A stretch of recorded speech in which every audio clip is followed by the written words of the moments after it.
In the traditional motion picture story, the villains are usually defeated. The ending is a happy one.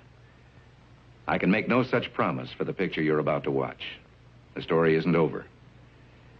You and the audience are part of the conflict. More human beings were slaughtered in the 20th century than all previous centuries combined.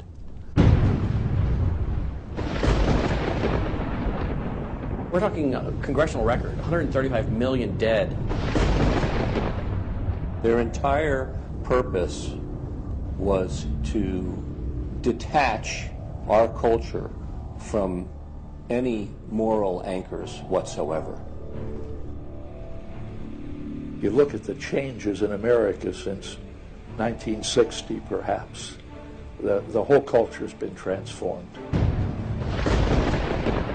They're coming out of the belief that the village should raise the child. The village means the government. They have deliberately destroyed the American family, understanding that's the foundational block that builds a society. We've come from Norman Rockwell's America to Hugh Hefner's America. If we lose the Judeo-Christian framework, we're lost forever. The left wants you to think that the cultural changes that have taken place in America since the 1960s have done nothing but progress us forward toward a brave new world. They look at what holds society together, they understand it, but they don't want that. They want change, and they will subvert and rot every good and decent thing we believe in, because they have a vision for a new society, and that must mean the replacement of the old society. This film will show that the brave new world they seek is nothing more than the failed policies and ideologies of the communism that enslaved over a third of the world's population during the 20th century. It will show that most people on the left aren't communist, just the useful idiots Lenin spoke of, being used to promote a socialist agenda, which is the first and necessary step toward communism. They basically try to say that the state itself is ultimate, that there's nothing, no law higher than the state, and if there's no law higher than the state, there's no appeal against it. History has proven beyond any doubt that the free enterprise that freedom produces provides more for anyone willing to work than any other system. So why would the left still be pushing their socialist agenda on us? I mean, it's really just microwave communism. There's only two possibilities. They're either ignorant or they're evil. From my investigation over the last 2 years into what has caused America's drastic decline, I'm sorry to say the left won't be able to use the ignorant card. They've left too much evidence of their agenda in their books, articles, and speeches. No, America has an enemy that is getting very close to accomplishing its plan of destroying the greatest country in all world history. Once people figure it out, they're going to do what people everywhere do. They're going to start protesting, and they're going to start revolting. And when that happens, that's when the powers that be feel threatened, and they use the power that they have.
This story really begins for me back in the summer of 1992. I got a phone call from an older gentleman I knew who was a writer, and he asked me if I'd go attend a meeting for him at the University of California, Berkeley. He told me that the Communist Party USA had recently split over differences of how to best take America down. Some were wanting to still work toward a violent revolution, while others were wanting to focus their efforts on using public policy to subvert America from the inside. He was curious what they had to say. I mean, after all, the Berlin Wall had just come down, the Soviet Union had dissolved, and the whole world was saying communism is dead. So why were they meeting, and what were they up to? I was in graduate school at the time, and the whole idea of slipping in undercover into a communist meeting sounded pretty neat, so I decided to go.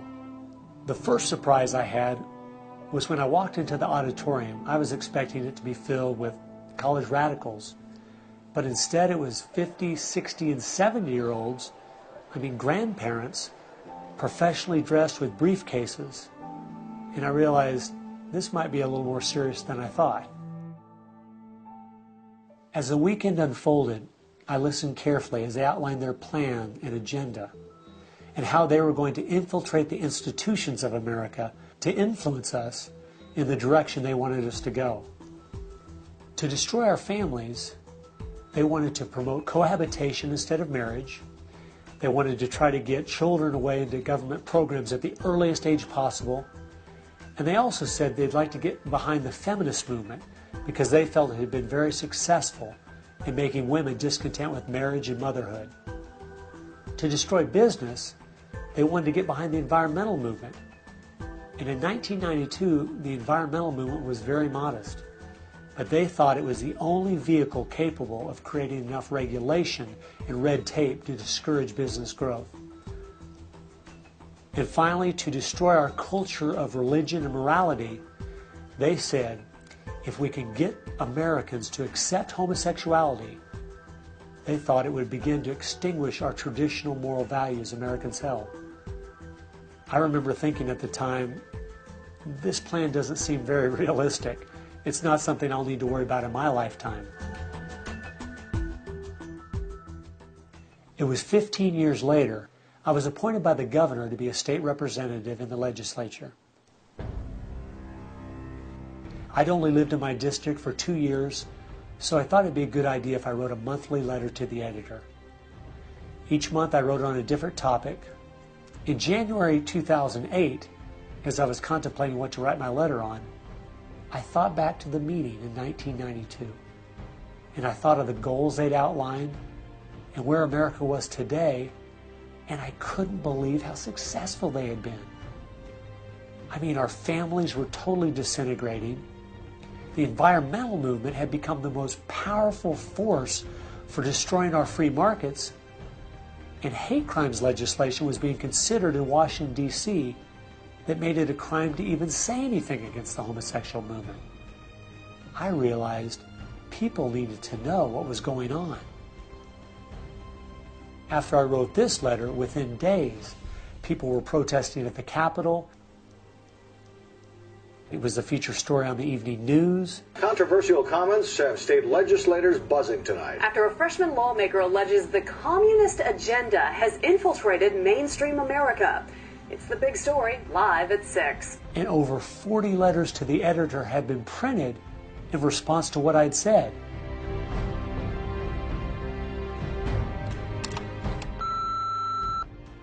Hey, I just wanted to give you support on your newspaper article. Don't let them grind you down. Bye. I realized then I'd hit on something. One of the letters written in my defense stated that a book from 1958 had outlined a similar agenda. And this got my attention. The book was The Naked Communist by Cleon Skousen, who had been a former FBI agent. And inside the book it documented 45 current communist goals from 1958. And as I slowly read through the list, seeing how specific their agenda had been to subvert us on the inside, I couldn't believe it.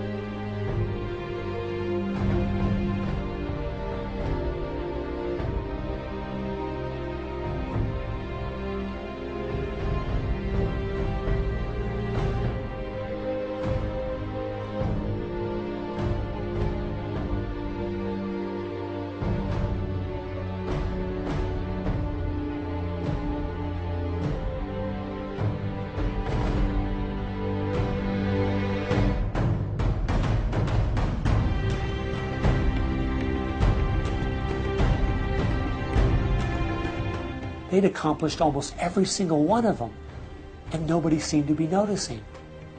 For at least the last 50 years, they'd been working actively behind the scenes, in the shadows, trying to move our people and our culture in a direction that was designed to destroy us.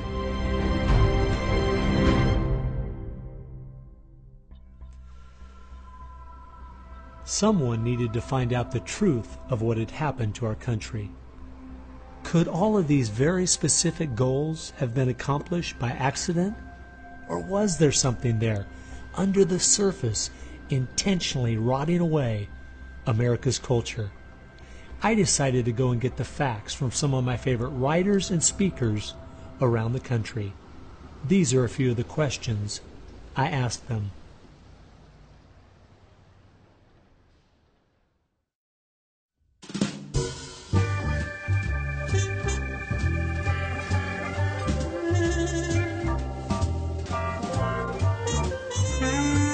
The common myth is that communism is dead, but there are more Communist Party members in the world today than there ever have been.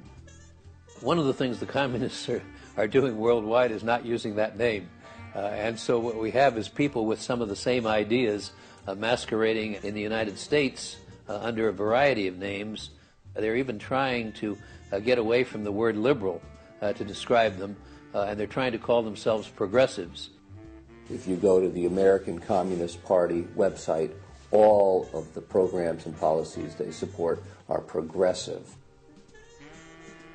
So progressives are anything from a hardcore liberal to a communist to a socialist. They all call themselves progressives, and they all have broadly the same values and work together.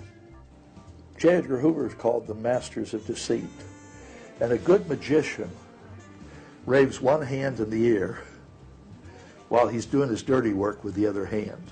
And while everybody's saying communism has died, they moved through much of Africa.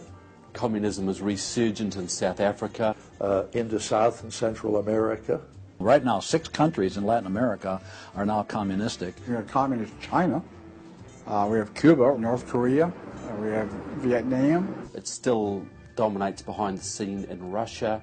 It's still very strong in Eastern Europe. It is strong in the EU. It is strong in virtually every country in the world. Whittaker Chambers said, the communism succeeds because most people that promote communist causes are not communist. The useful idiots, that Lenin called them, it gives it an air of legitimacy it would never have if it was identified with communists and communism. So why has it been so easy for them to get people on the left who aren't communists to push forward their agenda? Once I looked at the political scale, it all started to make sense. On the far left, you have 100% government, and on the far right, zero government. Anarchy is no government and doesn't make sense at all. On the far left, you have socialism, communism, and Nazism, all systems that have a socialist form of government with only slight variances between them. Traditionally, Republicans were slightly to the right of center, and Democrats were slightly to the left. In recent years, though, through the radical influence of the media, Hollywood, and the multitude of Marxist professors in our universities, both parties have slid to the left, with the Democrats going so far they have openly joined hand in hand with the radicals. That's why they all work together. All the groups on the left now have the same goal, a socialist America. I thought we were over communism. I thought, okay, we won that battle. The Berlin Wall came down. Ronald Reagan won the day. We've got to look and see how he fought this, because we're fighting it again on American soil. Not hostilely attacking us like we feared in the Cold War. It is from within. And it has no opposition. None. And that's the frightening thing.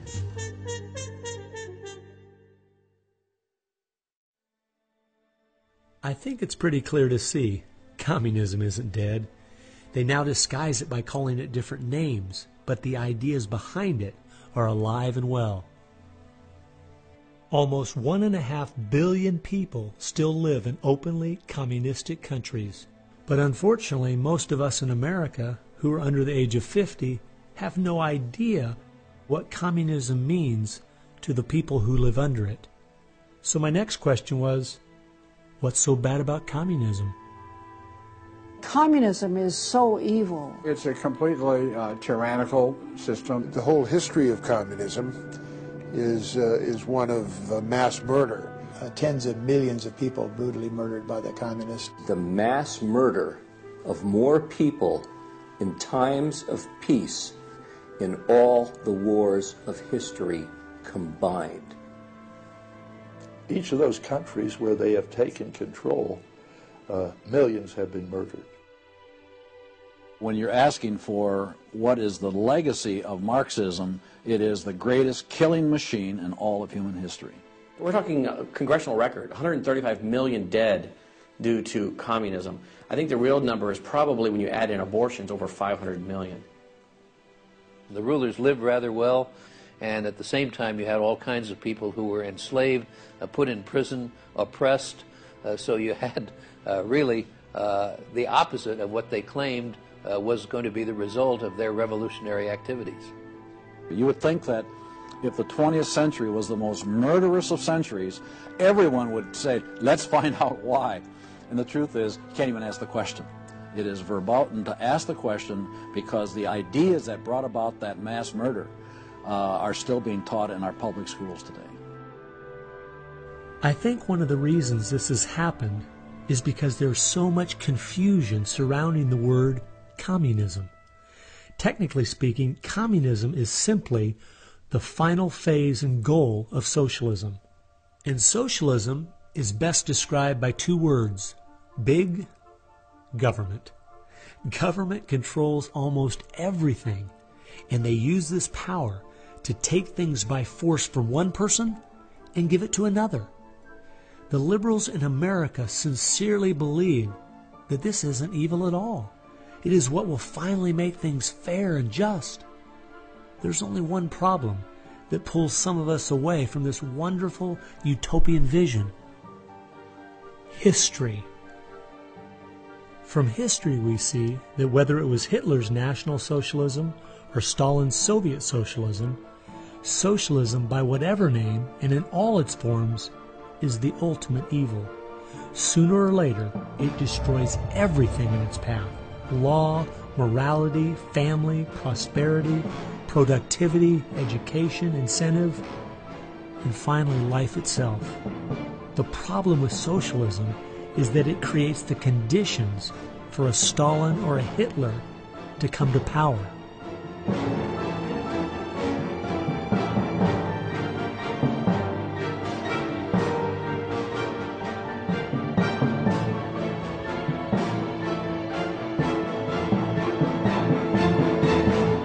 And that's why communism has such relevance today.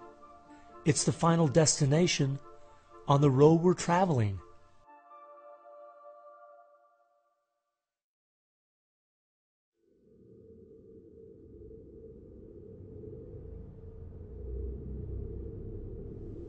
Friedrich Nietzsche tried to convince the world that God was dead. Charles Darwin tried to prove that humans are simply part of the animal kingdom.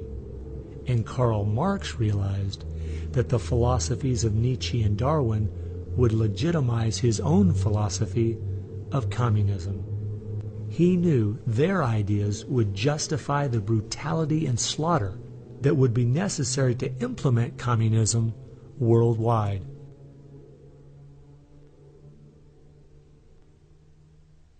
It was in March of 1883, Karl Marx, the father of modern-day communism, died. The assumption that communism would die with him was a logical one, since only 9 people attended his funeral. In October of that same year in London, England, a group was forming called the Fabian Socialist Society. The Fabian Socialists decided that they were going to socialize the world incrementally. They called it socialism by evolution instead of Marxist socialism by revolution. It always worked in tandem with the communists. Some Fabians were also communists. There was a bit of interchange of membership. The Fabian socialists are slowly but surely bringing about the socialization of the world. Europe is pretty well done. They are now working in Latin America. Latin America is not just socialistic in many countries. They're all already Marxist. You have hardcore Marxists in Venezuela, in Nicaragua. El Salvador just went communistic, and of course Fidel is sitting right there laughing at this whole thing. And we haven't even figured this thing out yet. We don't even know there's a red plague coming up to meet us. We think that we're just going to watch the cartoons on Saturday morning and everything will be fine. They had a lot to do with bad stuff happening. There are two things I found that gave me a good idea where the Fabians were really coming from. First of all, their symbol was a wolf in sheep's clothing. And secondly, George Bernard Shaw, who was a leader in the Fabians for almost 50 years, said, quote, "I am a communist, but not a member of the Communist Party. Stalin is a first-rate Fabian. I am one of the founders of Fabianism, and as such, very friendly to Russia," unquote. Fabians eventually beget the Students for Democratic Society, which beget the Weather Underground, which beget basically the social changes that have happened in America in the last 40 years. Many of the SDS members from the 1960s still have an incredible influence on the direction our country is heading.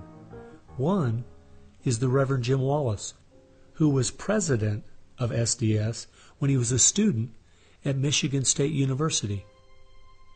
And yet today, he is the spiritual advisor to the President of the United States. They've been friends for many years. They go back to Chicago and the Chicago politics crowd. And during the Vietnam War, he was rooting for the Viet Cong to beat the United States Army. And when they did, he just couldn't believe it. He said it was one of the happiest days in his life. And another leader in the Students for a Democratic Society and founder of the Weather Underground is William Ayers, who has been a longtime friend and neighbor of President Obama. It came out in 2009 that Obama's book, Dreams from My Father, was even written by Ayers. So the influence from the Fabian Socialist Society goes right into the White House.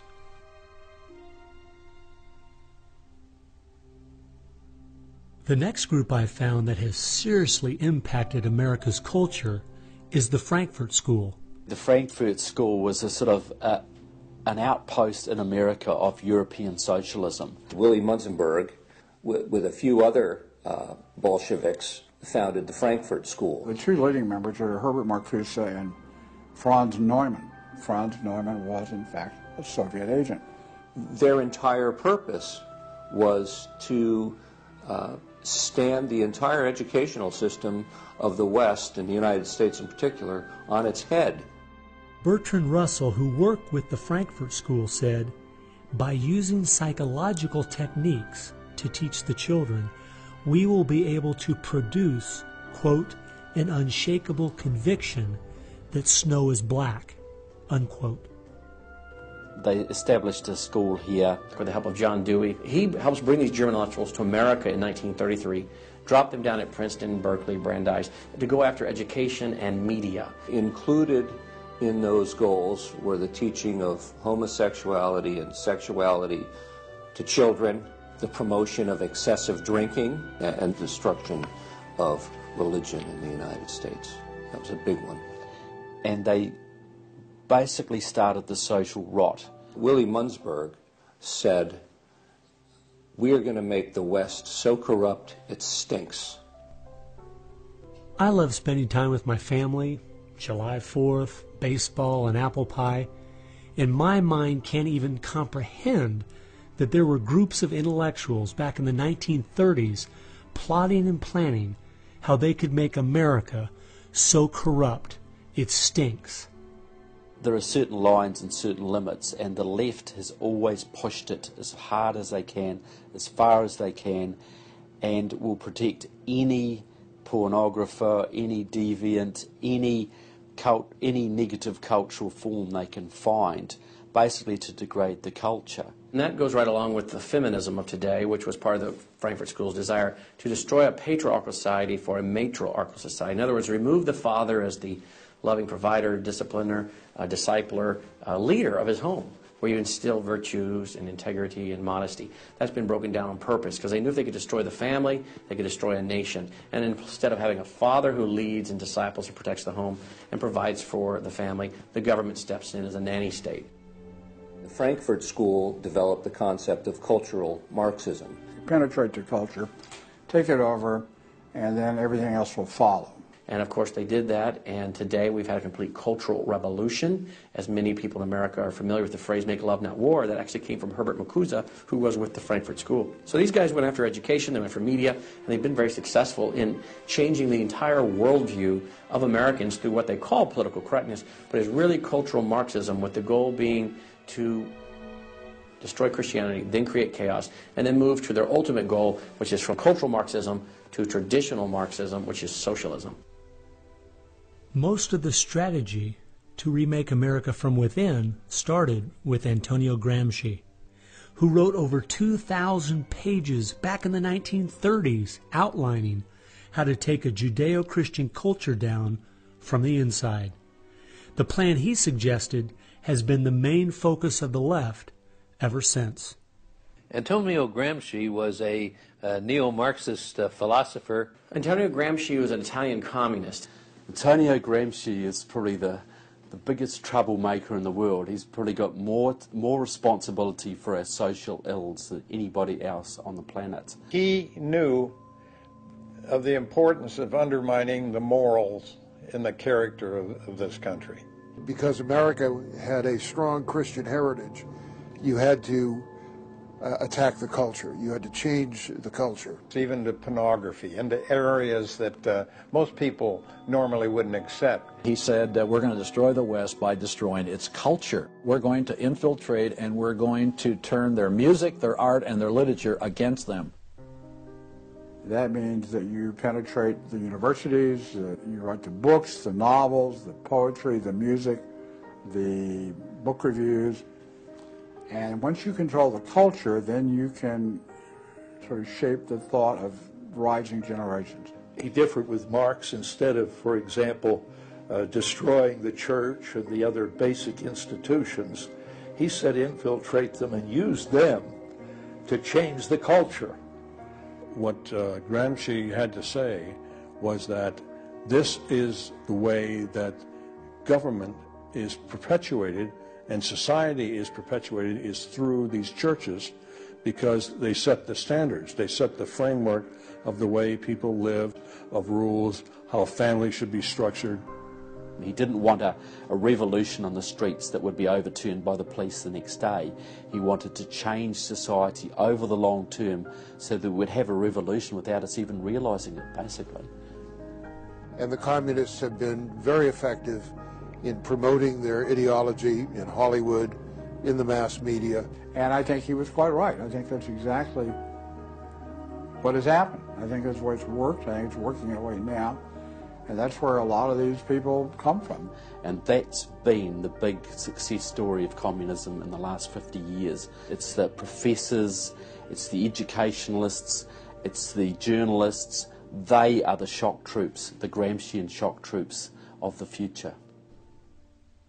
And one of Gramsci's all-star disciples, Saul Alinsky, became one of the most influential radicals of the 1960s. Well, Saul Alinsky was a prominent radical in 1930 Chicago. He worked closely with the Communist Party. He used to go down and train at the rifle range with Leon Dupre, who was later a mentor of Barack Obama.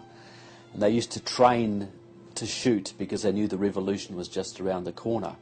But that didn't come, so he got a bit more subtle. Well, Saul Alinsky called for a community organizer to stir things up, to create agitation. In fact, he said, you'll be accused of being an agitator, and that's exactly what you are. He wanted the haves and have-nots fighting with each other. It wasn't until I was watching an old film from World War II that I realized what the left has been doing in America to pit the poor against the rich, blacks against whites, and the young against the old, is the same tactic Hitler used to disunify Germany. You see, they knew that they were not strong enough to conquer a unified country. So they split Germany into small groups. They used prejudice as a practical weapon to cripple the nation. Remember that when you hear this kind of talk. Somebody's going to get something out of it, and it isn't going to be you. And they use the conflict as justification for more government to stop the chaos. So they create the chaos, and then they step in as a solution to the chaos. And as Francis Schaeffer said, once this chaos comes, most people will willingly give over to an authoritarianism because they don't want the chaos. His book was kind of the field manual, if you will, for these activist organizations. Which President Obama studied and taught at a workshop for 4 years in Chicago as a community organizer for ACORN. As I was reading through Rules for Radicals to see where he was coming from, I just happened to take a look at the dedication in the front of the book. And this is what I saw. Quote, "Lest we forget at least an over-the-shoulder acknowledgement to the very first radical, the first radical known to man who rebelled against the establishment and did it so effectively that he at least won his own kingdom. Lucifer." Unquote. Saul Alinsky from Antonio Gramsci has had an incredible amount of influence on our president and on our society, and he dedicates his book openly to Lucifer, Satan. I think that says more about where their ideas and plans are based than anything else. You asked what Saul Alinsky's impact is on the leftist movement today, and it basically defines it. It defines it. Saul Alinsky took the best of Gramsci and the best of the Fabian socialist ideas, combined, repackaged, and sold them to the 60s radicals. After studying Alinsky, Richard Cloward and his wife, Frances Fox Piven, came up with what is today known as the Cloward-Piven strategy. Now, their idea was basically that to destroy society or destroy capitalism per se, they needed to overload the system. The idea was to get everybody you possibly could on welfare, to get everybody you possibly could basically milking the system in some way or another. It was called the crisis strategy, and it became very well known by activists and radicals in the 60s. They published an article in the May 1966 issue of Nation magazine called The Weight of the Poor, in which they outlined their strategy. Rathke read that article, and Rathke ended up starting what we now know today as ACORN, and of course Cloward and Piven had been studying Saul Alinsky. So Antonio Gramsci gives us Saul Alinsky. Saul Alinsky gives us the Cloward-Piven strategy, this husband and wife that said, hey, let's collapse the American economy by implementing so many entitlements, so much of a welfare state at collapse. Rathke studied the Cloward-Piven strategy. He starts ACORN. And of course, ACORN gave us Obama. And to show what a small world it is, Wade Rathke, who started ACORN, was the draft resistance organizer for SDS, the group the Fabians started. They've used that strategy ever since to expand voting rolls, to expand welfare rolls wherever they can, basically just to overload the system, to increase the tax burden on the middle class, and basically bring capitalism one step closer to destruction.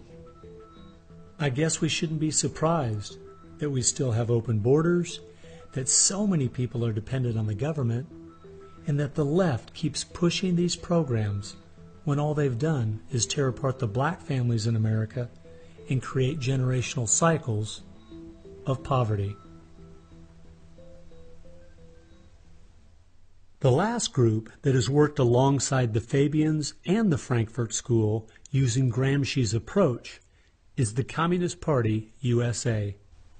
Probably the most important book on this subject is called Towards Soviet America by William Z. Foster. William Z. Foster was the head of the Communist Party himself. He ran for the President of the United States in 1932, but in the book Towards Soviet America, he literally lays out chapter by chapter by chapter what is entailed to bring about a USSA, not just a USSR. Two of the movements they started in America have played a significant role in tearing apart our families, in breaking down our morality. Betty Friedan is credited with really starting the feminist movement in this country. The purpose really was to attack full-time homemakers, to get them out of the home, to make them think they live dreary lives, to make women feel they are victims. It's the science of victimology.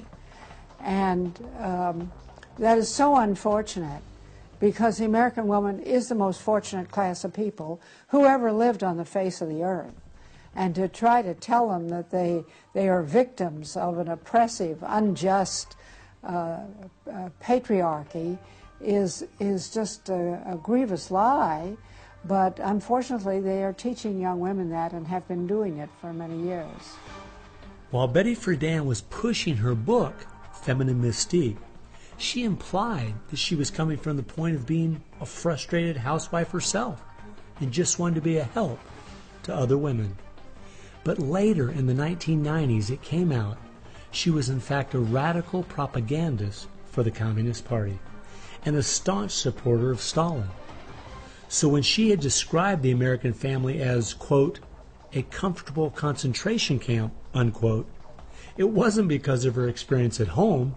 It was because she was just doing her part to dismantle our families.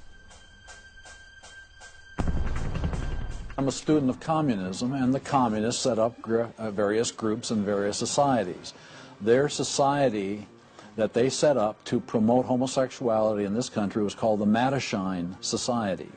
It was founded by Henry Hay, a leading member of the Communist Party. So since I was studying communism and teaching on the issue of communism, you just follow leads, and all of a sudden you realize, what is this Mattachine? I've never heard of this Mattachine Society. Well, it was Henry Hay's organization set up to infiltrate the culture of the United States to make homosexuality normal. It's always been a movement dominated by the left. It's all these so-called isms. You will find there's a communist or a socialist behind every one of them, and you'll always see their targets. It's basically the traditional family unit. The war is still against the family. If you go back to the Communist Manifesto and read Karl Marx carefully, the war is against what they called the bourgeois family, which was really the biblical family, father, mother, and child. They want to plow through marriage. They want to change the very definition and meaning of marriage, because their open door to engineering society in this utopian way is blocked by the very values of our Christian civilization that's taught through marriage. And so the left just has got to destroy the family, because if there's any one thing that will prevent the left from carrying out its agenda, it's healthy and strong nuclear families. And so from the Fabian Socialist Society to the Frankfurt School to Antonio Gramsci and the Communist Party USA, from these four you will find connections to almost every left-leaning person and organization in America. Their influence has been incredible.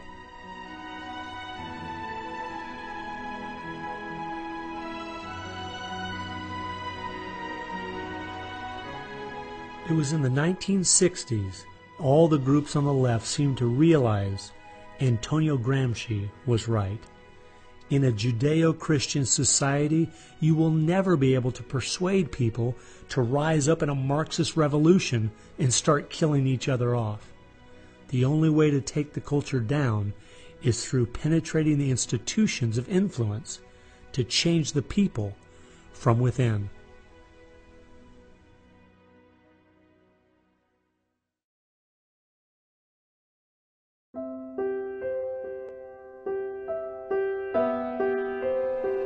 I guess the biggest surprise I had while studying these four groups was seeing that a large part of their agenda was trying to make us an immoral people.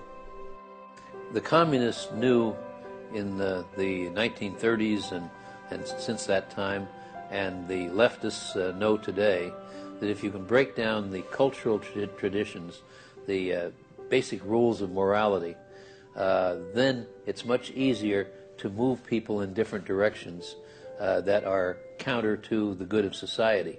They recognize that it's all part of the same fabric. Their ideologies all work together to break down families, to break down the sanctity of human life, the value of human life, to break down the idea that there is a God that we are accountable to. They essentially are validating the Judeo-Christian worldview by the very things they attack. Because in their effort to destroy our culture, they know that they have to go after the very things that the Judeo-Christian tradition honors and values. Morality, belief in God, faith, the importance of family, the sanctity of life, the sanctity of marriage.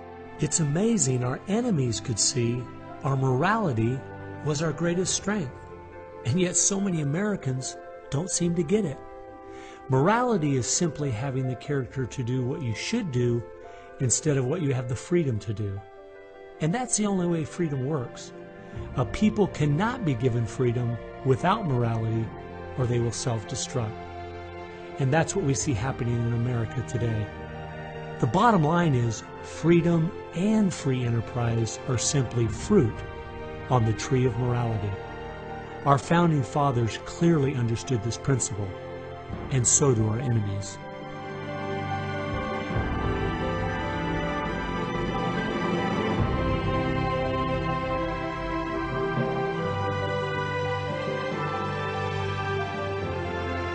There is an important fact we need to face.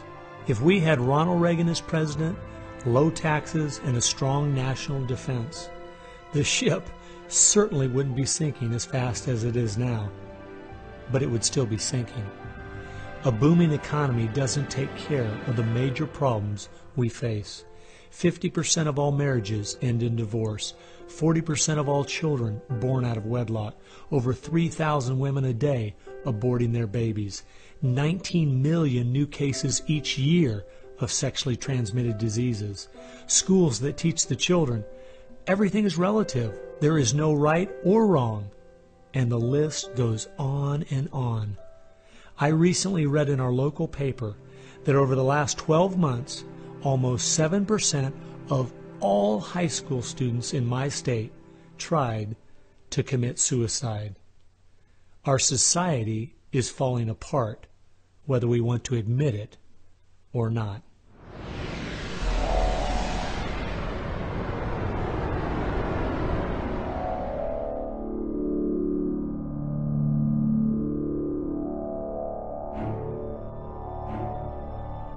Karl Marx had the insight to see that dethroning God and destroying capitalism went hand in hand.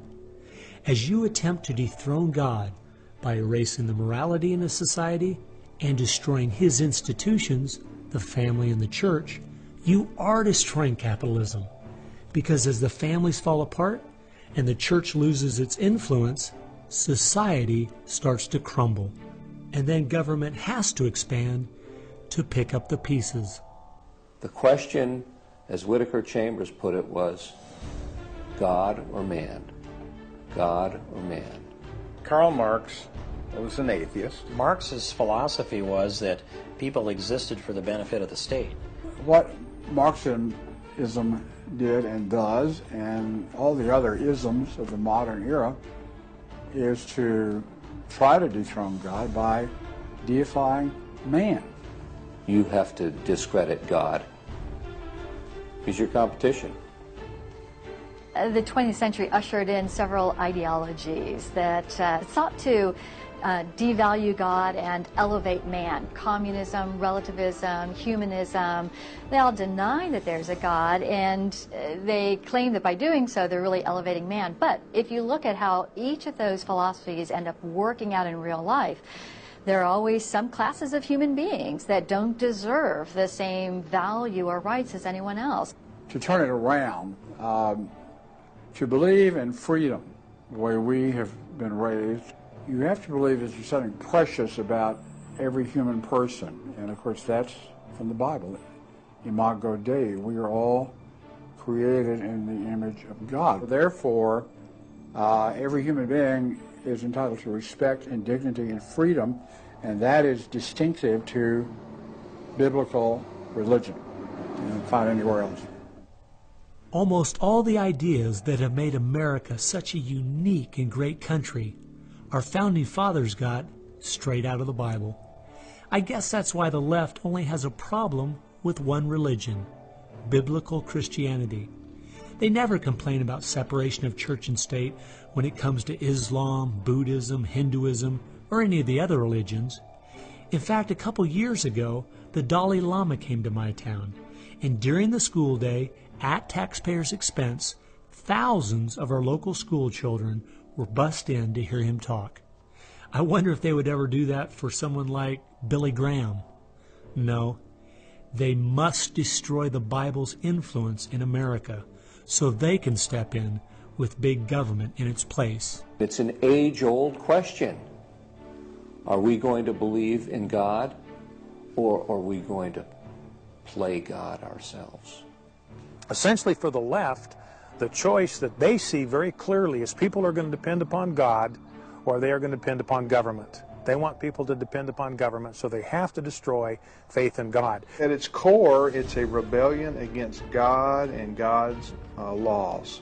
And that's what the battle is about. That's what the assault is on. That's why Christianity is a target. And that's why we saw the gulags in the Soviet Union. We saw the concentration camps in Nazi Germany. And all the ideologies that elevate man end up devaluing certain human beings. Dictators of the left, Hitler, Stalin, Mao, Castro, and all the others, always have come to power by acting like they're going to change things to make it better for the people. Yet history has shown us the devastating results that have happened every single time. There is no example in history of big government that didn't abuse its power over the people. But people who have believed in the God of the Bible and that our rights are a gift from Him to everyone have always stood up for the preciousness of every human life. You look at those who have fought for true human rights throughout the ages, and it's those that do have a strong faith in God, those who fought against slavery, and those now today who are fighting for the sanctity of human life. Like the Declaration says, we hold these truths to be self-evident, that all men are created equal. Aristotle didn't believe that. He said, no, some people are born to be slaves, and some other people are born to rule over them. And the reason that you and I know different, and it's not because we're smarter than Aristotle, he was a smart man. But we have something he didn't have. We have the Bible. And so, therefore, that's where we get these ideas. And from pagan antiquity or neo-paganism or all the modernisms, you get the opposite. After studying this topic for the last 2 years and reading literally hundreds of their books and articles and speeches, I've come to the conclusion, whether the left knows it or not, their plans and goals can all be summed up very simply. They are at war with God. A people that are moral and believe their rights come from God would not only never want what they're selling, but would also never need it. And they know that.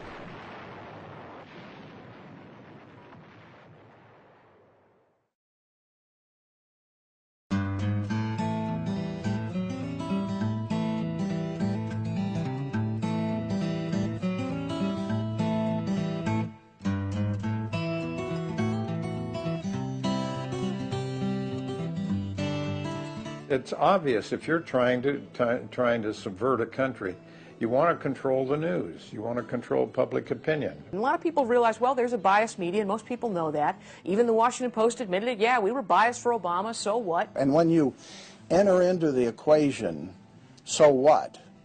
That means the biases, the opinions of the reporters enter into what is news. They decide whether you have a right to know. And it's no longer a bias. They turn from just political bias to activism. They go to the places that influence, or I should say, where they can have leverage. Generations of journalists have been trained to interpret events, interpret the news, not report the facts, interpret the news. They do not deal in facts because facts aren't effective for them. They have very few facts on their side.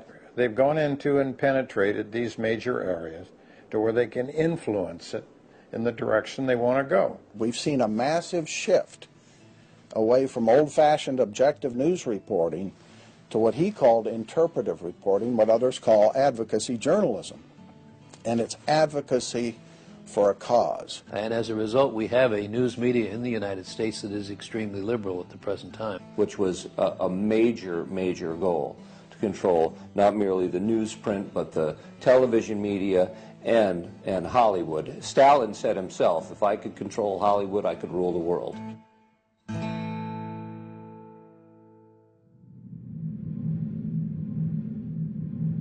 Children are always the first targets of anybody trying to bring down a system.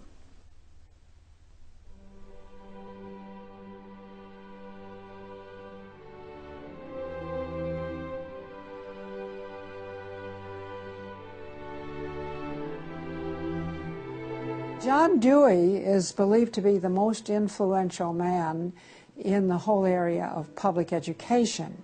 He went to Russia in 1928 to help study the Karl Marx way of education and bring it back to America. Dewey was an atheist. He was a socialist, a humanist. He was part of the Socialist Society in America, helped found that. What he believed in was that education should socialize the child to make him a willing tool of the state.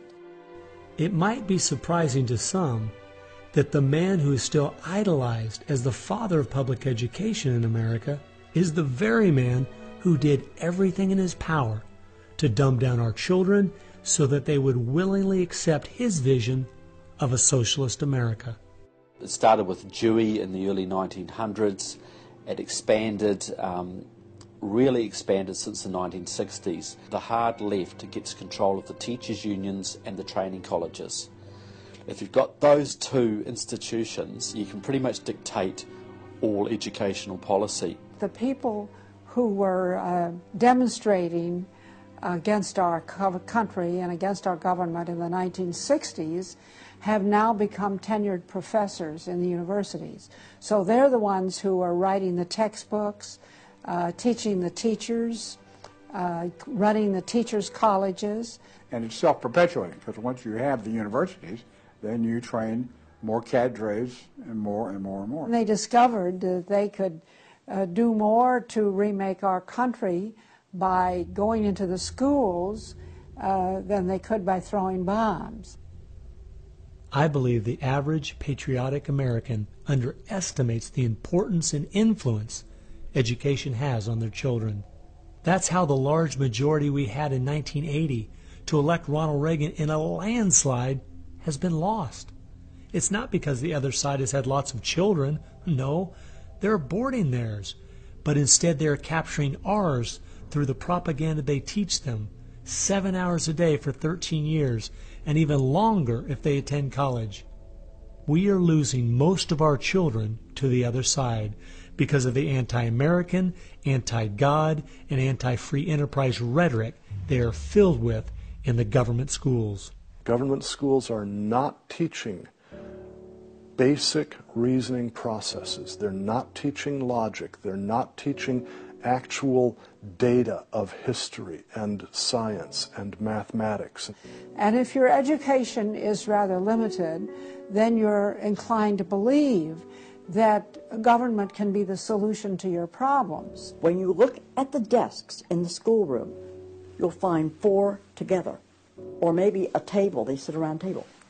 Independent desks are very rare in most classrooms because they don't want to promote the self-sufficiency, independence mindset. You go back to William Z. Foster in his book, Towards Soviet America, you will see how he has a whole chapter there on how we have to supplant education in this country and ultimately force every student to attend public school. That's the other thing. I hope the homeschoolers catch on to this. The homeschoolers and the Christian day school movement are going to have some very rough times ahead of them because the public school crowd cannot afford to have any competition.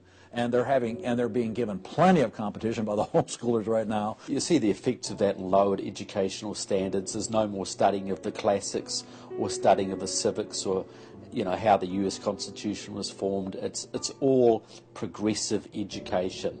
It's all based on the identity politics, the isms, the current trendy isms, environmentalism, racism.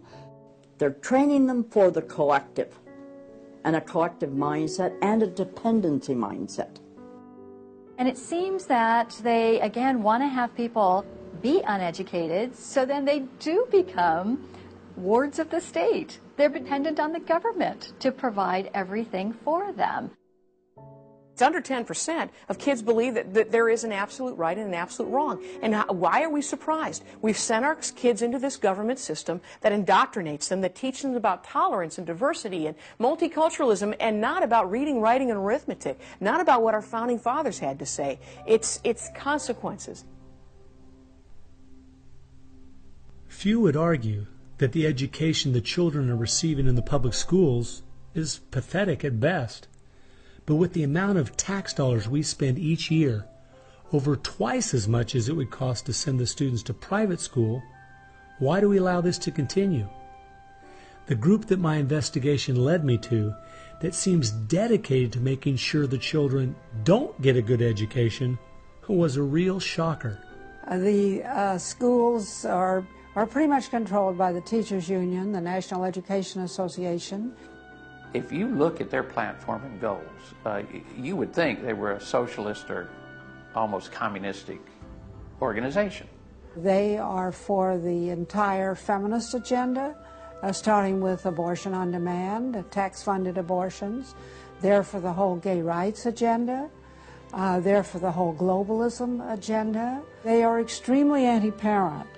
It is an effort to get the children to abandon the values of their parents. National Education Association has no patience, tolerance, or use for traditional teachers. They're looking for people who want to be agents of change. They want to throw out all the lessons of history, and really it's an attempt to then impose their own views and ideas onto people, get them to act as activists.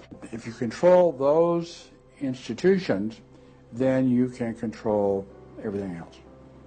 It's all public schools, all for their jobs, and they have gotten behind all of the radical kinds of curriculum that's being introduced. They're for it 100%. They've had a tremendous effect on public education. It's not positive. We also see immorality being promoted through our schools. The kind of sex ed curriculum that is being used and paid for with our tax dollars would shock most parents. I think one of the main problems we face is parents naively thinking that the schools are the same today as they were when they were young. They don't realize there is a battle going on in this country for the hearts and minds of our children. The game is between 15 and 25 years of age. That's the whole game. If you're over 25, the chances are they're going to put a few pennies towards you to corrupt you.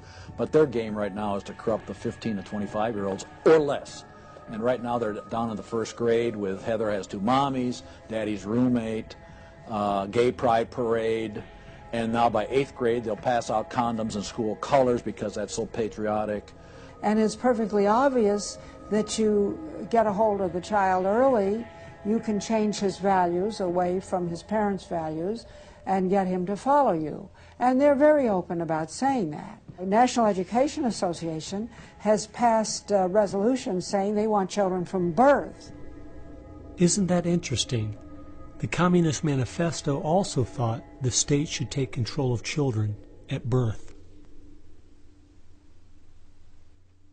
The left has always been good at disguising their real agenda by coming up with phrases made from words we are very familiar with, but then giving them new definitions.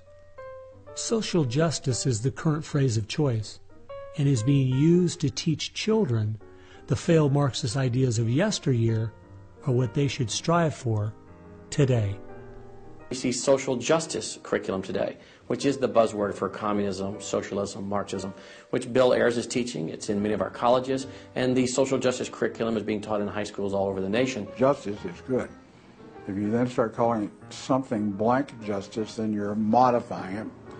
And what it really means is, I think, taking from one group of people and giving to another group. So I would call it socialisms. and it's used to break down the differences between the way things are done and the way it should be done. So when they're teaching social justice in the schools, they're not talking about free enterprise and capitalism and individual self-responsibility, all the things that made America great. They're talking about the things that made Europe and the Soviet Union and China so bad. The longer we allow our schools to teach the children that America has so many faults it's not worth saving, instead of the fact that even with its faults, it is the greatest country that has ever existed, the less chance we have of ever turning our people back from the dead-end road we're currently on, a road that promises to give us a perfect world if we'll only give up our sovereignty and our freedom. You're going to find more and more of the following. This is now called a world pledge. We no longer want the Pledge of Allegiance to the flag of the United States of America because that is considered nationalistic, and of course the socialists, communists, and the Marxists and the extreme left wing in the country want nothing to do with it. I pledge allegiance to the world, to care for earth, sea, and air, to honor every living thing with peace and justice everywhere. This came out, first of all, in Superior, Wisconsin. So Superior, Wisconsin was their guinea pig, and there was very little said against it, and so it would then go to the next and the next and the next, and before long you'll have the whole school system standing up saying, I pledge allegiance to the world instead of I pledge allegiance to the U.S. The public schools right now, if you'll read Towards Soviet America, have nearly accepted every item that William Z. Foster said we needed to place into the public school curriculum. And we're seeing the results, you know. People are not as informed as they once were. They think in different ways, and they think in the way that the left intends them to think. Antonio Gramsci realized that if you can take over the institutions and the culture, you will be able to use those to influence society to create the socialist man you want. I think the most brilliant part of his plan was that he realized you could not only create a man that wanted big government to take care of him cradle to grave, but, and this is the genius of Gramsci, you could create a man that needed big government to take care of him cradle to grave. A man so dumbed down and so minimized in society, he wouldn't have the intellect or character to take care of himself.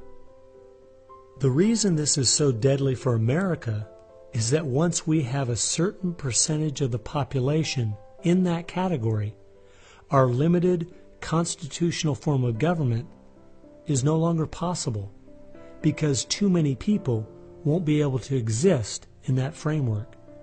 We are approaching that tipping point rapidly.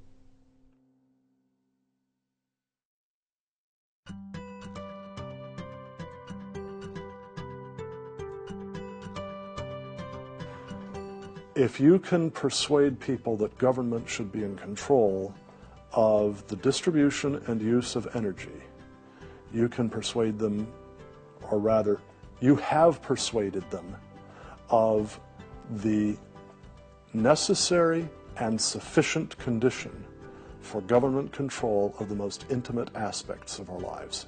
One of the main thrusts of socialism these days is obviously through the environmental movement. You know, one hates to pick on Al Gore too quickly and easily, but I read the whole of his book, Earth in the Balance, Ecology and the Human Spirit, back in 1992 when it was first published.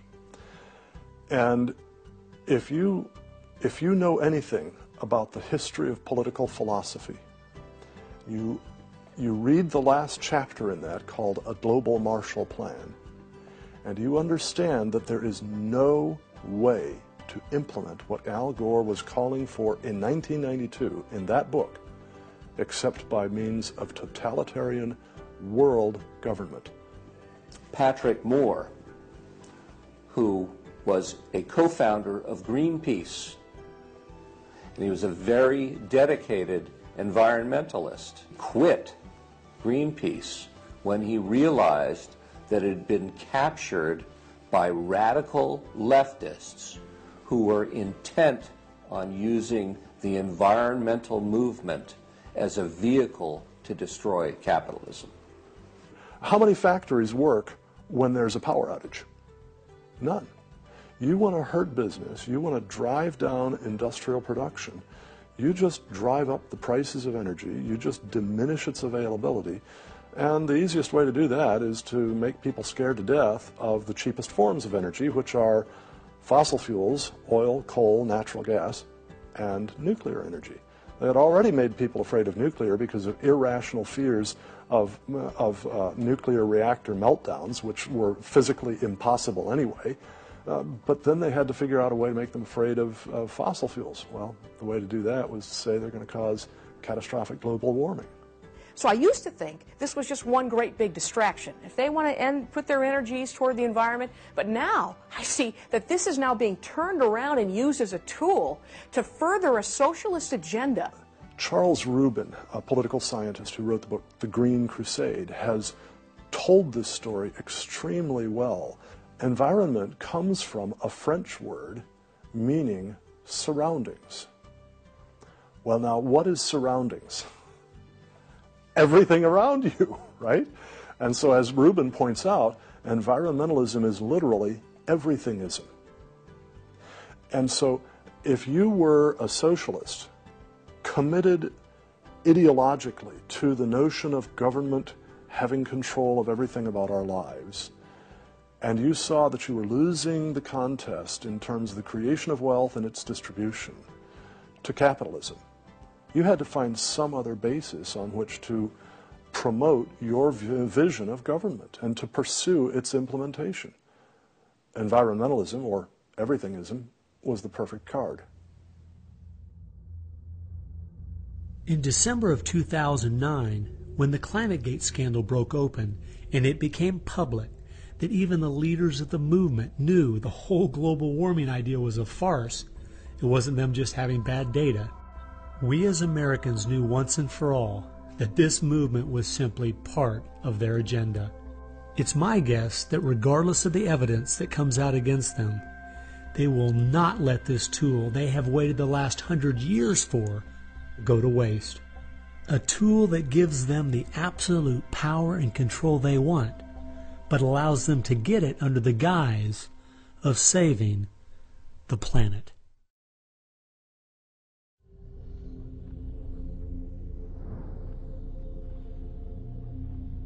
He was born of left-wing parents. He was mentored as a young man by a Communist Party member called Frank Marshall Davis. Now, Davis joined the Communist Party in Chicago, and he was very well connected there. So young Obama eventually wound up in Chicago, and he started working with the very same people that had been working with his friend Frank Marshall Davis. All of his associations have been with people that are way left of center, hardcore left. And he's doing nothing more than what is predictable based upon that background. The nicest word for his agenda is a socialist agenda, and we could go on down the line of the other descriptors of the types of an economy and a society that he's building. It's all the things that Gramsci wanted to use for social change. Yeah, he's the epitome of the movement. If you think there's no way that so few could be so effective, consider this. When the Communist Party USA split in 1992, the group that formed was the Committees of Correspondence, and it was their meeting I attended that summer at Berkeley. As I started researching that group, I saw that many of the same people who started or have worked with the Committees of Correspondence and its sister organizations were the same people who were involved with President Obama's campaign and administration. I found file after file on Trevor Loudon's website documenting with footnotes and photographs these connections. The radical left has been so successful they have persuaded the American people to put one of their own in the White House. socialism and Marxism go together like Mary and Mary's little lamb. The general populace knows very little about what the socialists are up to. If you're going to find socialism, you're going to find the hardcore communists right behind it. One of the main avenues has been through what they call the Congressional Progressive Caucus. 20% of the US Congress are members of this organisation. They have chairmanships of most of the major House committees and are easily the single most powerful bloc in the US Congress. And virtually all of them are tied to either Democratic Socialists of America, the Communist Party USA, or other radical organisations. We're literally at this very time watching what's transpiring and has been going on from the Fabian socialist point of view from 1883 to the present. So these guys don't give up. And they're going at a breakneck speed because they know they've got an opportunity now to change America in a way that can never be changed back. And they're going for broke. The Bolsheviks, they're just waiting in the woods, and they're just smiling like you can't believe. You just read the Communist Party USA blog, and they just can't believe their good fortune. Every time they turn around, they just can't believe this is happening. They're like me. I'm a Christian conservative, and I can't believe they've been so successful in doing this. The left has started multitudes of foundations and nonprofit organizations, many of which are using our tax dollars to grind America down.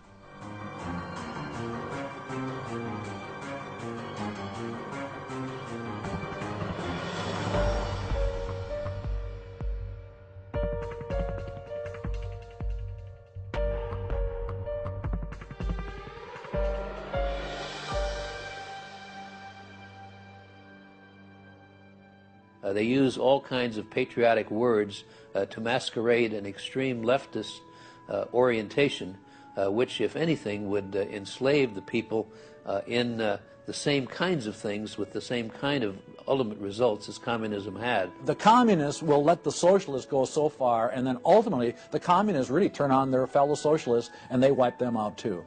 And their attitude, I think, is really probably pretty close. They figure, look, if these socialists betrayed their own country, the chances are, once we get in power, they'll betray us too. So they'll figure, let's just rub them out right now. And at a given point, you'll see in the history of communism that they've been very effective in rubbing out their fellow socialists who brought about their socialism before the Bolsheviks and the hardcore communists with a capital C took them over.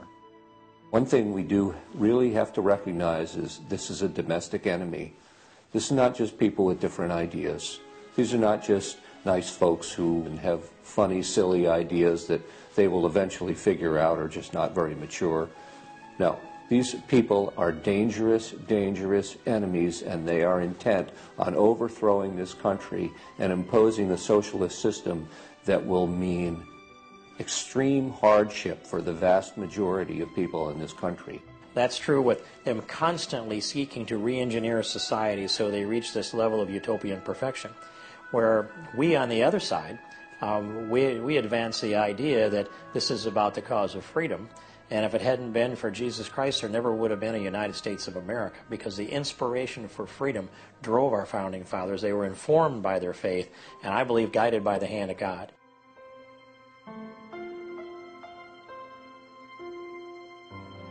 No. No. Perhaps treacherously close. It is never over until it's over. When the fat lady sings, isn't that the slogan? And when the fat lady sings, it's over. Now, she might be clearing her throat. We saw the great country of Germany in the 1920s brought to its knees. Hitler came into power and destroyed the country. We see countries like Zimbabwe in Africa, which was once a prosperous breadbasket, now just wrecked. Argentina was destroyed by the socialist Perón in the 50s. It was one of the richest countries in the world. So, no, we're not at the point of no return, but it's getting pretty late in the day. There's no time to be casual, that's for sure. We've spent too many years thinking, because we have Republicans in office, or the stock market is doing well, that everything's okay. This is why the left has gained so much ground. It doesn't matter who's been in office. They've just continued pushing forward with their agenda. Well, I believe this is our last chance to push back.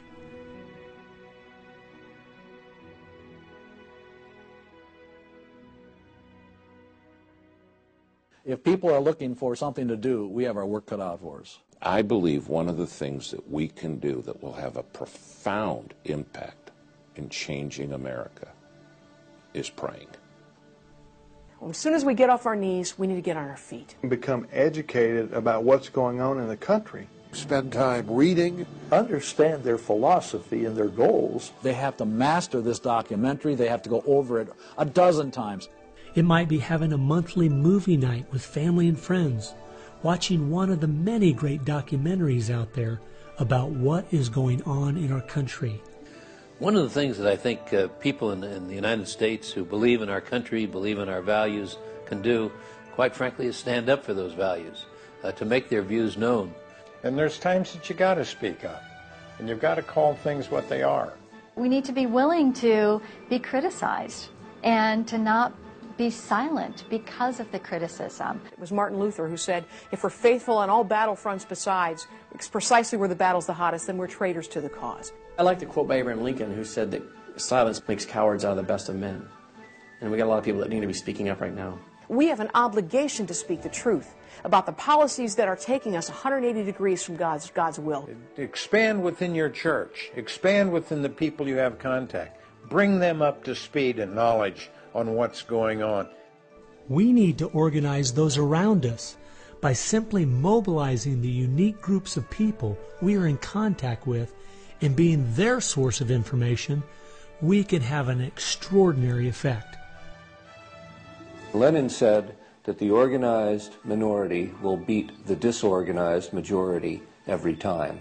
Why should we be buying products from companies that are going to fund organizations that attack our values? They need to be really smart in using the mass media. They might want to blog. Using the power of YouTube and that sort of thing to educate as many people as possible. A good YouTube video can reach millions of people.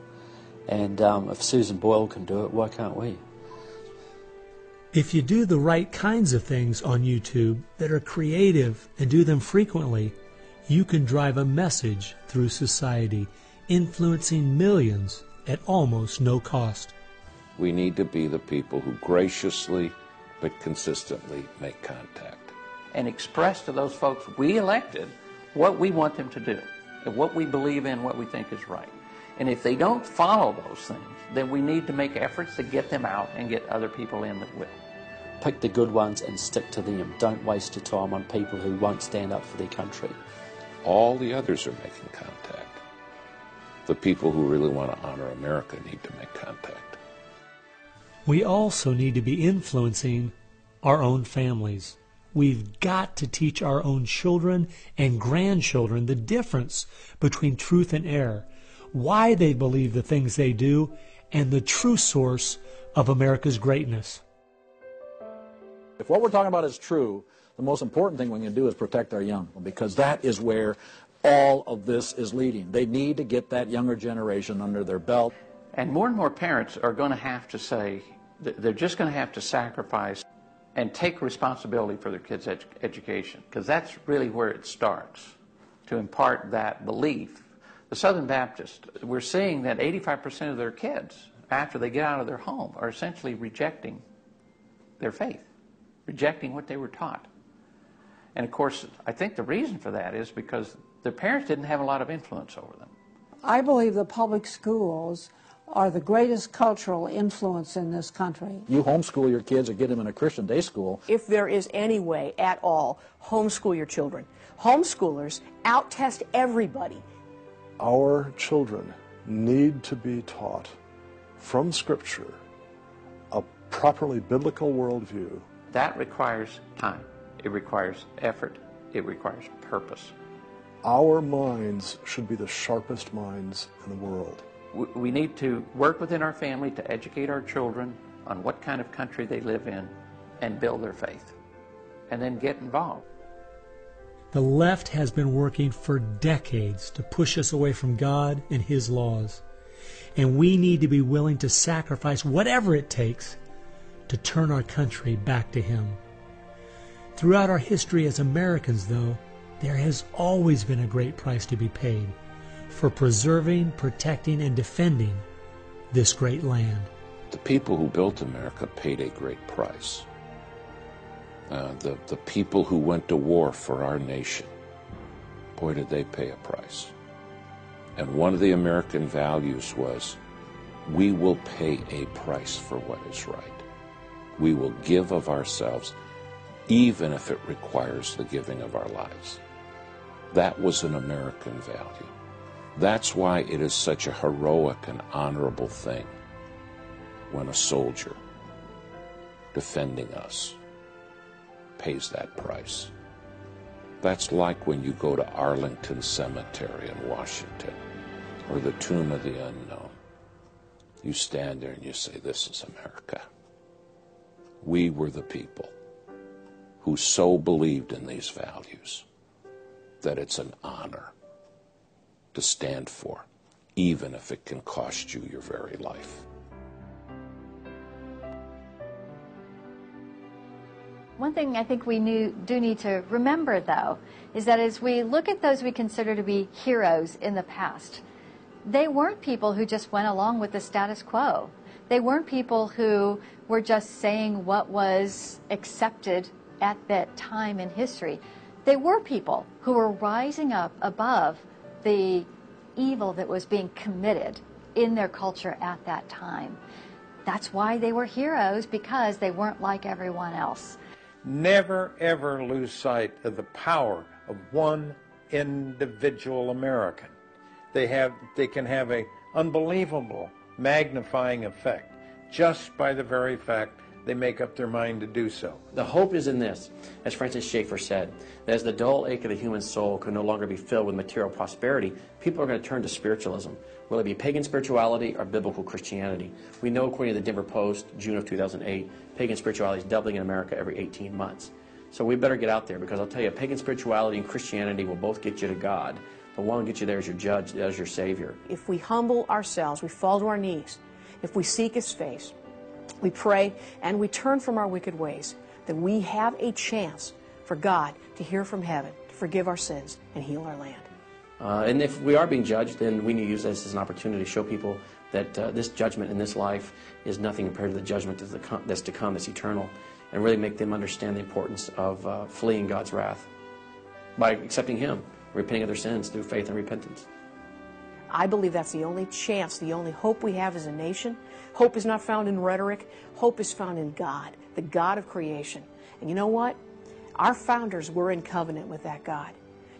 You need a dedicated, informed, praying Christian making things happen and being determined to do so.